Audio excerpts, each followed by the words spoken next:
This is Super Yacht News with E. Sisman. In association with Go Earth, navigating boat buyers to better deals. Hi, welcome back to the channel.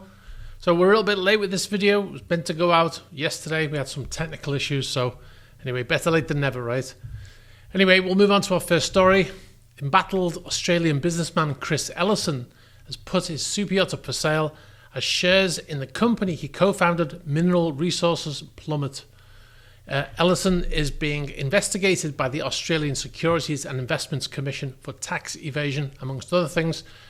According to the news outlet, the Australian mining billionaire Chris Ellison has admitted he was a tax cheat who failed to make proper disclosures about a series of companies registered in the British Virgin Islands. His 11.5% stake in MinRes, Mineral Resources, is still worth more than 550 million Australian dollars at $24 a share. This was at the time the article was written. I just checked before we went on air. It's now at $22 a share. But just last May, those same shares were worth $80 per share. So a massive drop there. Now, Mr. Ellison has already paid a $3.8 million fine to the company, known as MinRes, over scandals and misuse of company resources, which included using the company's finances to pay for work on his yacht.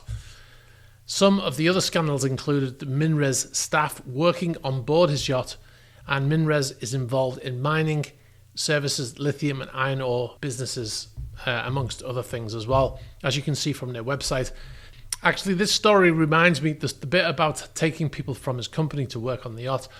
I worked for a yacht owner once, and when we were in Germany in refit, he was taking crew members from his yacht, such as chefs and stuff like that, and he was taking them to his estate in Cap Ferrat in the south of France, and he was having them work in his house, stewardesses, chefs, security, other people. Now, these people were not, some of these people were not, they didn't have the right visas to work in France. Some of them were from Australia, places like that. So they didn't have visas for that. They were only employed on the yacht. And he had them working on his estate. So this kind of reminds me of that, which is completely illegal, by the way.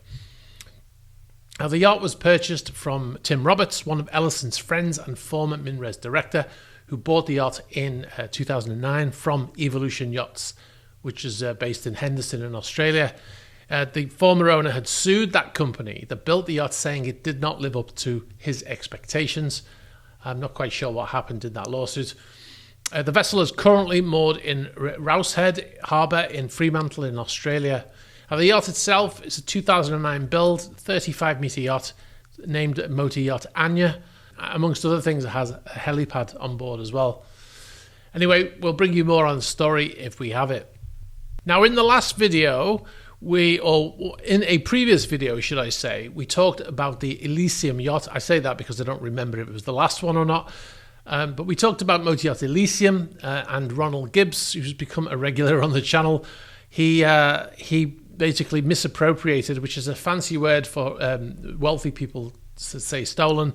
He misappropriated money that was in a fund for a Saudi princess, and he bought, amongst other things, he bought the super yacht Elysium. Well, the vessel was recently sold at auction, as you probably remember if you saw that video, and it was sold in Gibraltar by the Admiralty Marshal because the vessel had been seized because of this case against the former owner. We didn't know how much the vessel had sold for at the time. What we did know is that the vessel originally cost 18 million euros or thereabouts, and it was for sale on the Sunseeker website very recently, like a few months ago last year, for 13.9 million euros, so already a loss of at least 4 million euros. Well, we contacted the Admiralty Marshal, and they confirmed to us that the yacht had sold and how much it sold for. Very quick statement. They said the Admiralty Marshal can confirm that Motor Yacht Elysium was sold for 8,753,000 euros. So that's potentially a almost 10 million euro saving for the purchaser. Now, of course, the yacht has been laid up for a long time. The yacht was, as far as we know, according to sources, the yacht was seized whilst in a refit in Palma in Mallorca. So it was in there to have work, and then the vessel was seized. I think it was partly because non-payment of some of the bills. and the vessel was seized and it was sold at auction. So those jobs were probably never finished. So the vessel will have, it will require money to be spent on her to get it back up to standard, if you like. But the vessel it left Gibraltar a few days after the auction, and it sailed to Cagliari in Sardinia. So the vessel was seaworthy as it was sailed there. So that's a good sign for the new owner. The fact that the vessel could immediately go to sea. If it was in that bad state of repair, they would have had to have repairs done in Gibraltar, but that was not the case. All right, we'll move on. In a previous episode, which I don't remember exactly which one, we mentioned the new yacht of Lawrence Stroll had left the shed in the shipyard in the Netherlands. However, we didn't have any photographs at the time to show you. It literally just happened that day. There were some on social media, but there were people who weren't willing to let us use them. Anyway, Fedship have now put some photographs of Project 714 on their website. As Fedship calls her, a true gentleman's yacht. Now, images show her leaving the shed at Aalsmeer facility in the Netherlands, and at 79.95 meters in length, or 260-ish feet. This vessel is now ready to undergo final outfitting before she's delivered. Obviously, after that, she'll have to go on sea trials, but then next thing will be delivery. So I would imagine sometime later this year, the vessel will probably be getting delivered. Now, the Dutch company Fedship claims the yacht is a showcase of cutting-edge technology with a propulsion system developed through the Fedship Advanced Electrical Drive program. And they said that the propulsion and steering are delivered by two contra-rotating thrusters, which eliminate the need for traditional drive shafts and rudders, significantly reducing drag and enhancing efficiency. It sounds like an Azipod type system. Azipod is a trade name, I believe. So it sounds like that kind of system where they've got two electric motors that move around 360 degrees. That way you don't need a rudder. Obviously, it improves maneuverability of the vessel. It also reduces a lot of vibration usually, because the shafts, you usually get the vibration from the shaft that's connected to the propeller. And with these electric motors, they're usually very maneuverable, less vibration, and usually very quiet as well.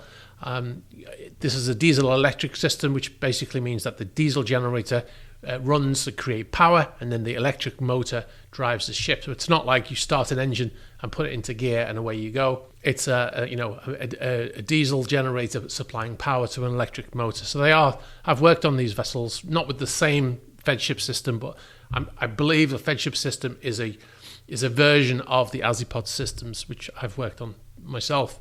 Anyway, we'll show you more. If anyone out there has got any video footage or any other photographs of this vessel, be very interested to see them. Please get in touch at news@theyachtReport.co.uk. There'll be a thing at the end, so you can send them to us directly.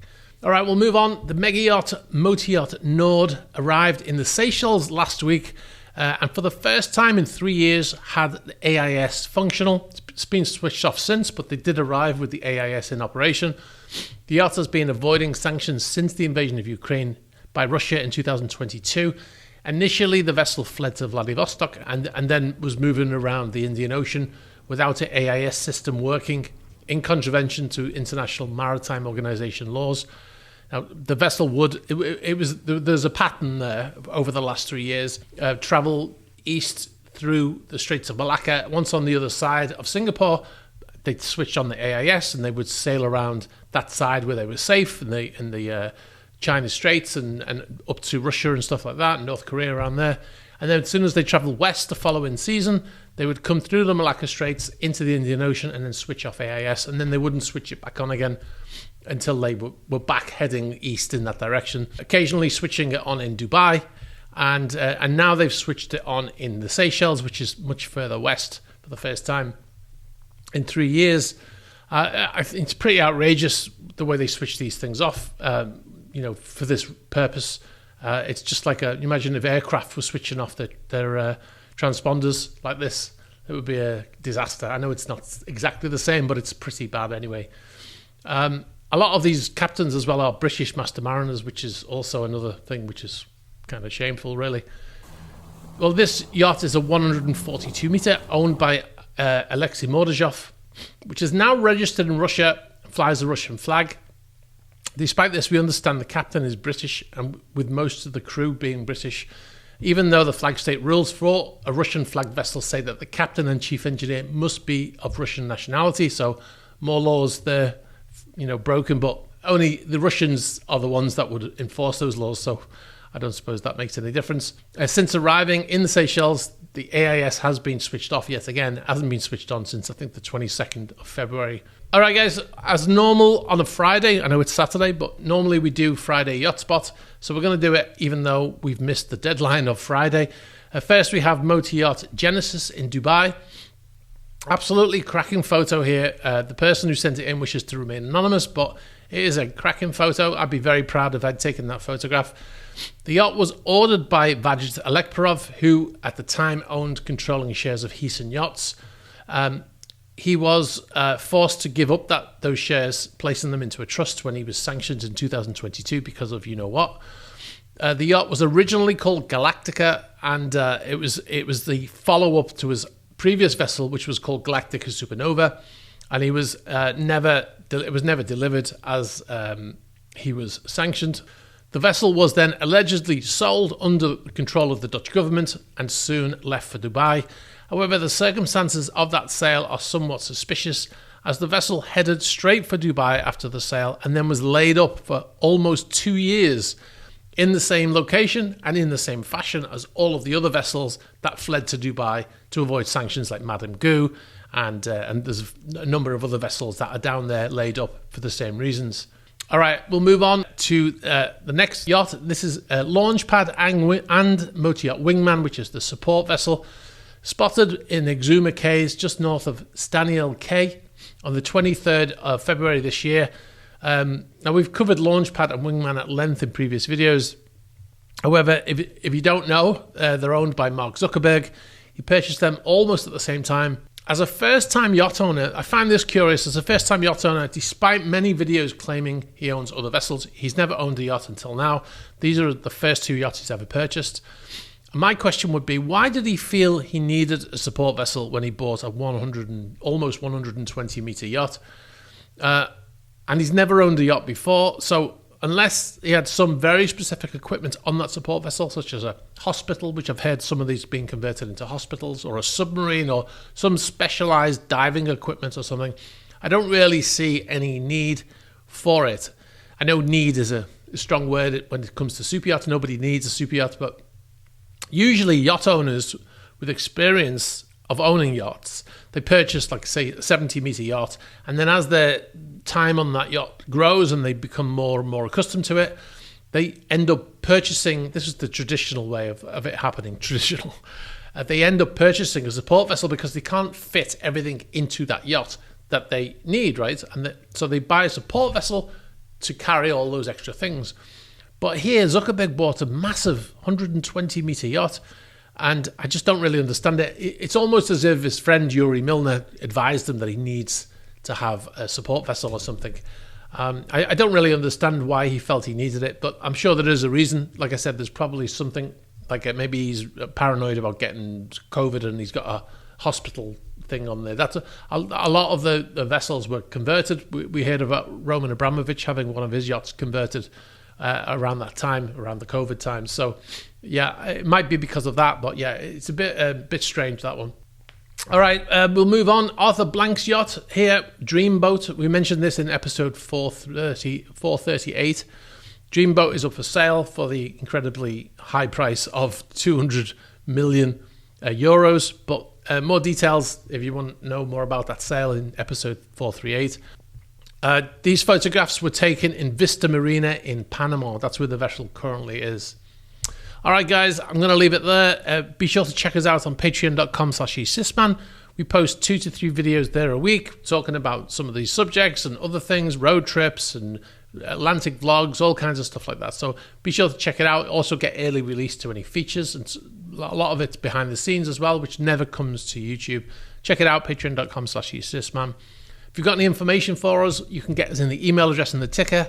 If you want to send us photographs or videos, please send them through our WeTransfer link. I'll put it on screen. It's theyachtReport.wetransfer.com.